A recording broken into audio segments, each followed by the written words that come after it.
Nous étions trois dans ce que je peux appeler une cellule, quoi.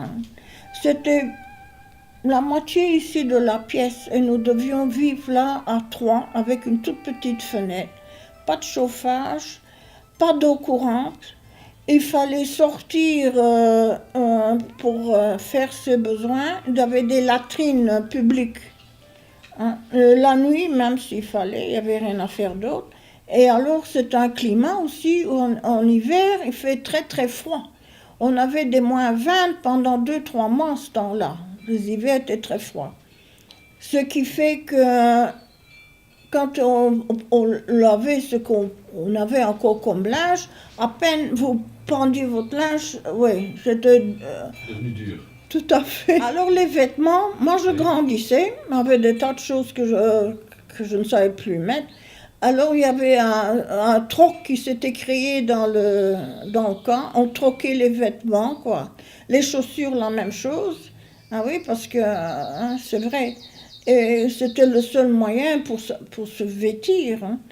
Alors, il y avait pas de système, donc il y avait, c'est comme un puits si on veut. Moi, mon travail, première chose le matin, je devais sortir pour évacuer, faire ce qu'on a, ici en Belgique, on appelle les pispots. Oui. Bon, je sortais avec ça parce que c'était un trou, très très grand trou, où tout le monde devait jeter ça dedans. Et alors, après ça, il fallait que j'aille chercher l'eau, parce que nous étions sans, on n'avait pas d'eau de courant.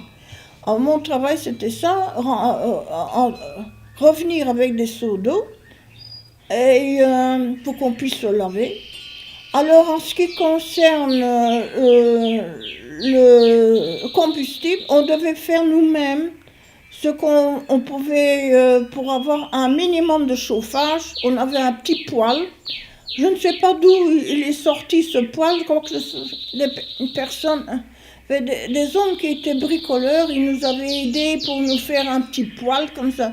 Et on fabriquait nous-mêmes avec de la poussière de charbon et de l'argile. On fabriquait des boulettes qu'on mettait à l'extérieur sécher. Et quand c'était suffisamment sec, on le mettait dans ce poêle pour avoir quand même un peu de chaleur. C'est ça. Et alors, les Chinois, ils venaient chercher avec des charrettes, ils vidaient donc le fameux cesspool, un peu ça, parce qu'ils répandaient le purin donc sur leurs légumes. Et les Japonais étaient très contents parce que c'était un revenu pour le camp, quoi, pour les Japonais. Ça, c'était notre vie au camp. Alors, ma mère travaillait dans la cuisine. Ma grand-mère aussi, elle devait nettoyer, laver ce que nous avions, donc le chou chinois, les légumes et tout ça. Éplucher aussi les carottes, enfin.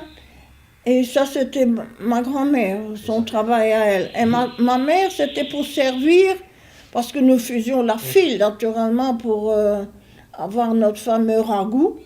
Hein. Et moi, c'était la vaisselle. Après, je devais faire la vaisselle, puisque, comme je dis, le camp était divisé dans 3 cuisines.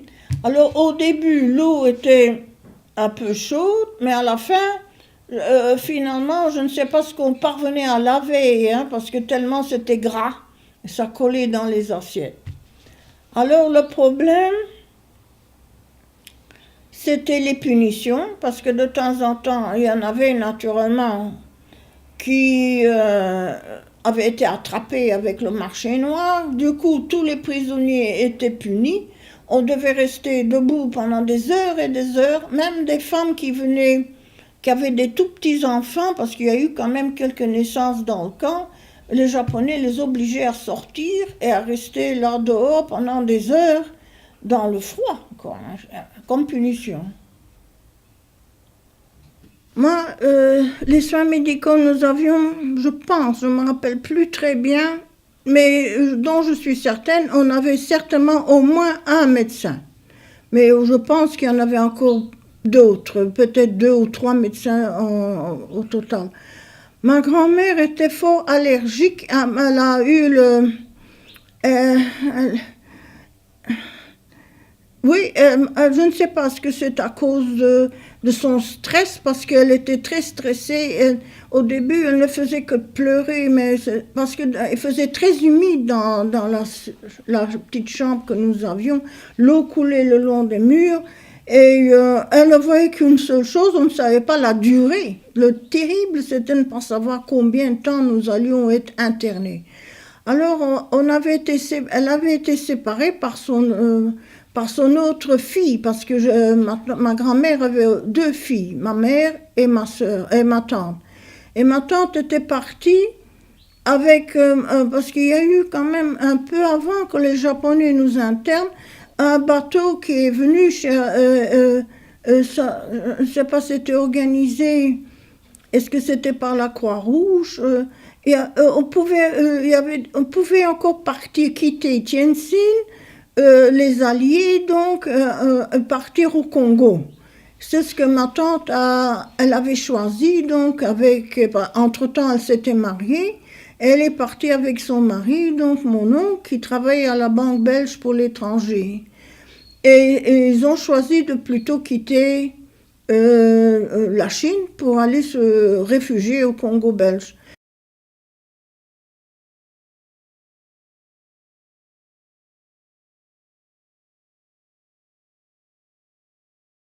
On n'avait pas de cérémonial, mais tous les matins, il fallait faire l'acte de présence.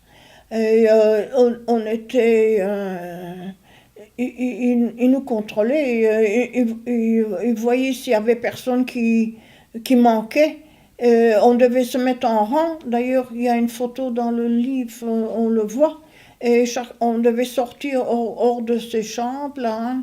Et alors, ils nous comptaient, il y avait un comptage qui se faisait, et on devait porter sur soi son numéro de prisonnier. Ça, oui. Et ils faisaient toujours très attention à ça, hein, oui. Mais le salut, ça, je ne me souviens pas qu'on ait eu salut, qu'on devait saluer. Mais on devait être présent et ne pas bouger. D'accord. Et alors, eux, pendant ce temps-là, ils ne faisaient que pas crier, c'est hurler qu'ils faisaient. C'était leur On était façon. contents quand ils étaient partis. Je veux bien comprendre. Je veux bien comprendre. Ah oui, alors, je crois que je vous l'ai dit aussi dans les travaux que je devais faire. Comme les Japonais nous avaient quand même fourni du charbon pour pouvoir cuire la nourriture, le charbon arrivait dans le camp sur des charrettes. Et alors, le long du trajet, il y avait des morceaux qui tombaient, il y avait des poussières de charbon. Et ma mère me disait toujours, ah, les charrettes sont arrivées, va une fois voir ce que tu peux ramasser. Alors, c'était aussi mon travail, c'était d'aller ramasser ce qui tombait des charrettes avec d'autres jeunes, hein.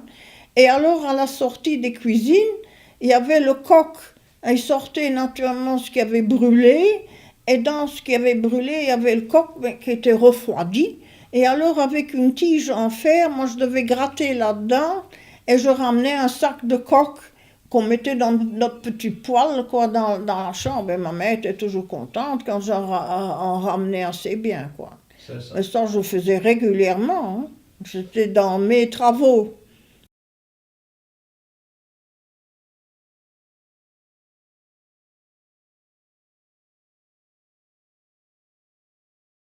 Les Anglais avaient organisé quand même des pièces de théâtre dans la fameuse église dont je vous ai parlé.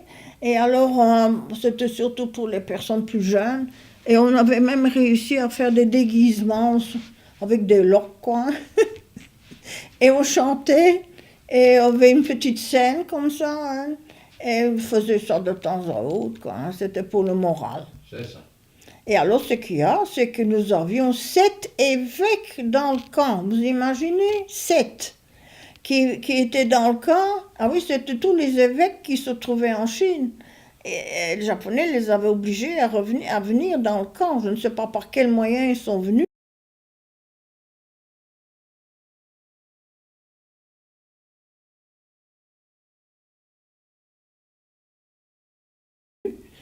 Et alors, il y avait la messe. Quand la messe était donnée, nous avions des messes qu'on voit nulle part ailleurs, avec 7 évêques, avec leurs vêtements, etc., qu'ils avaient amenés avec eux.